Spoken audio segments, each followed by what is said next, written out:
नमस्कार दोस्तों, स्वागत है आपका हमारे आज के 20 फटाफट खबरों में। तो चलिए बिना किसी देरी के पहले खबर की बात करते हैं। भारत और चीन के बीच सीमा विवाद को लेकर 25वें दौरे की स्पेशल बैठक हुई। भारत की तरफ से अजीत डोभाल और चीन की तरफ से विदेश मंत्री वांग यी बातचीत में शामिल हुए। दोनों देशों के सीमा पर शांति की बात रखी गई और लंबे समय के समाधान की दिशा में काम किया गया। चीन ने सीमा विवाद के लिए एक व्यापक यानी पैकेज समाधान की बात भी रखी है।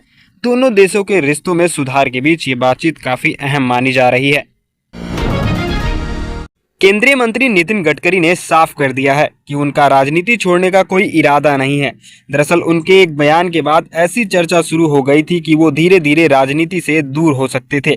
अब उनके कार्यालय की तरफ से सफाई दी गई है कि बयान का गलत मतलब निकाला गया।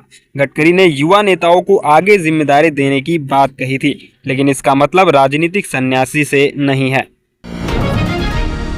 उत्तर प्रदेश की अंतिम मतदाता सूची को लेकर मुख्य चुनाव आयुक्त ने बड़ी जानकारी दी है। एसआईआर प्रक्रिया के बाद यूपी की फाइनल वोटर लिस्ट में 13.4 करोड़ से ज्यादा मतदाताओं के नाम शामिल किए गए हैं। इतने बड़े राज्य में मतदाता सूची का अपडेट होना चुनावी नजरिए से काफी महत्वपूर्ण है। अब राजनीतिक दल भी इसी सूची को लेकर अपनी तैयारियां और तेज कर सकते हैं। इलाहाबाद हाईकोर्ट के हिजाब से जुड़े आदेश पर एआईएमआईएम प्रमुख असदुद्दीन ओवैसी ने प्रतिक्रिया दी है। उन्होंने इसे मुस्लिम महिलाओं के अधिकारों से जोड़ते हुए सवाल उठाए। दूसरी तरफ इस मामले में अलग अलग राजनीतिक दलों की अलग अलग राय सामने आ रही है। बहस अब सिर्फ अदालत के आदेश तक सीमित नहीं रही, बल्कि शिक्षा संस्थानों में ड्रेस कोड और धार्मिक स्वतंत्रता जैसे मुद्दे तक पहुंच गई है। कांग्रेस अध्यक्ष मल्लिकार्जुन खड़गे और राहुल गांधी ने जनगणना के फॉर्म में जाति से जुड़ी जानकारी के तरीके में बदलाव की मांग की है। कांग्रेस का कहना है कि जातिगत आंकड़ों को सही तरीके से दर्ज किया जाना चाहिए। ये मुद्दा आने वाले समय में राजनीतिक रूप से काफी महत्वपूर्ण हो सकता है, क्योंकि देश में जातिगत जनगणना को लेकर पहले से ही बड़ी बहस चल रही है। हिजाब विवाद के बीच बीएसपी प्रमुख मायावती ने राजनीतिक दलों में इस मुद्दे पर संकीर्ण राजनीति न करने की अपील की है। उन्होंने कहा है कि ऐसे संवेदनशील मुद्दों को राजनीतिक फायदे के लिए इस्तेमाल नहीं किया जाना चाहिए। इस बयान के बाद हिजाब का मुद्दा एक बार फिर से राजनीतिक चर्चा में आ गया है। तमिलनाडु में अभिनेता से नेता बने विजय की पार्टी टीवीके के कुछ नेताओं ने 2029 के लिए उन्हें प्रधानमंत्री पद के चेहरे के तौर पर पेश करने की बात कही है। इस बयान के बाद कांग्रेस ने भी प्रतिक्रिया दी है। विजय की राजनीति में एंट्री के बाद से तमिलनाडु में उनका राजनीतिक प्रभाव लगातार चर्चा में है। अब 2029 को लेकर उनकी पार्टी के नेताओं के बयान ने बहस और बढ़ा दी है। पंजाब की राजनीति में बीजेपी ने आगामी चुनावों को लेकर अपने दम पर चुनाव लड़ने के संकेत दिए हैं। हालांकि पार्टी के अंदर कुछ नेताओं की नज़र शिरोमणि अकाली दल के साथ संभावित तालमेल पर भी बताई जा रही है।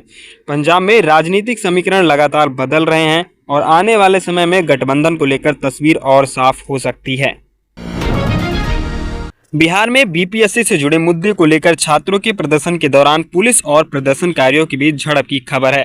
प्रदर्शन कर रहे छात्र अपनी मांगों को लेकर सरकार और आयोग से जवाब चाहते हैं। परीक्षा और भर्ती से जुड़े मामलों को लेकर बिहार में छात्रों का आंदोलन पहले से भी देखने को मिला है। इस बार भी मामला राजनीतिक और प्रशासनिक दोनों स्तर पर चर्चा में है।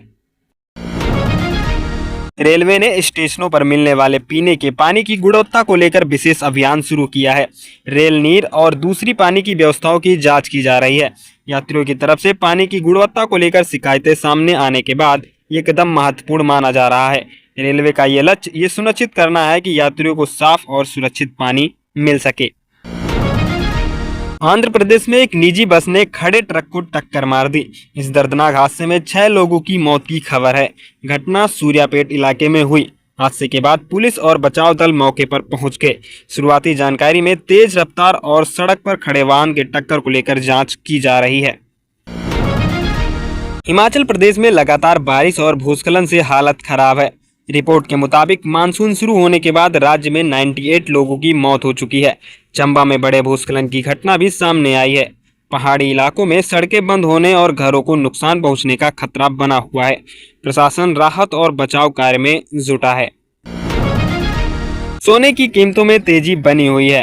मंगलवार को दिल्ली में 99.9% शुद्धता वाला सोना ₹2700 बढ़कर करीब 1,67,000 प्रति 10 ग्राम पहुंच गया। अंतर्राष्ट्रीय तनाव और सुरक्षित निवेश की मांग सोने को सहारा दे रही है। निवेशकों की नज़र अब अमेरिकी महंगाई के आंकड़ों और जैक्सन होल पर बनी हुई है। कच्चे तेल की कीमतों में कुछ गिरावट से भारतीय बाजार को राहत मिली है।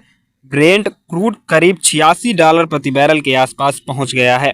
ईरान और ओमान के बीच स्ट्रेट ऑफ हार्मुज में अस्थायी नेविगेशन कॉरिडोर को लेकर बातचीत की खबरों से तेल बाजार को राहत मिली। भारत के लिए सस्ता तेल अच्छी खबर है, क्योंकि देश अपनी ज़रूरत का बड़ा हिस्सा आयात करता है। मौसम विभाग ने आज करीब 23 राज्यों में भारी बारिश, गरज और तेज हवाओं का अलर्ट दिया है। कुछ इलाकों में हवा की रफ्तार 80 किलोमीटर प्रति घंटे तक पहुंच सकती है। दिल्ली, उत्तर प्रदेश, बिहार, मध्य प्रदेश, राजस्थान, उत्तराखंड और हिमाचल समेत कई राज्यों में खराब मौसम की संभावना है। मुंबई अहमदाबाद वंदे भारत एक्सप्रेस पर सूरत के पास पथराव की घटना सामने आई है। ट्रेन के शीशे और हिस्से को नुकसान पहुंचाने की जानकारी है। घटना के बाद पुलिस ने एक संदिग्ध को पकड़ लिया है। रेलवे के लिए ऐसी घटनाएं गंभीर सुरक्षा चिंता है, क्योंकि तेज रफ्तार ट्रेन पर पत्थर लगने से यात्रियों की जान को भी खतरा हो सकता है। यश की बहुप्रतीक्षित फिल्म टॉक्सिक आज सिनेमाघरों में रिलीज हुई है। लंबे इंतजार के बाद फिल्म को लेकर फैंस में काफी उत्साह देखने को मिल रहा है।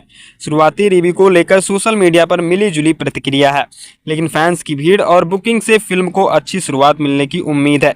यश करीब 4 साल बाद बड़े पर्दे पर लौटे हैं। उत्तर प्रदेश कैबिनेट ने माता पिता की संपत्ति से बच्चे को बेदखल करने से जुड़े नियमों में बदलाव की मंजूरी दी है।